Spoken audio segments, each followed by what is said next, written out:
Sobrang gamit na gamit nga itong DIY sprayer natin, lalo na sa mga land preparation at pag-i-spray ng bioenzyme or sa pangkuhol or sa palayan. So nakikita nyo dyan mga ka-agri, napakabilis lang dahil hindi mo na kailangan mag-pump pa dahil kinonvert na natin yan sa automatic.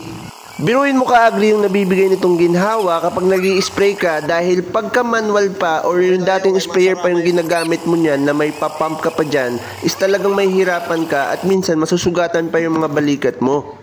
Kaya kung gusto mo mag-convert mga ka-agri, is kompleto naman yung set na naibibenta natin dito sa shop na to. So ayan, may battery, may pump, may charger na din yan kasama mga ka-agri. At kung bracket naman yung pinoproblema mo, is wala din problema yan dahil meron tayong available dito para sa mga sprayer na Tongho at Golden Agent. So ayan yung bracket at pwedeng nyo niyang i-order kung ayaw nyong gumawa.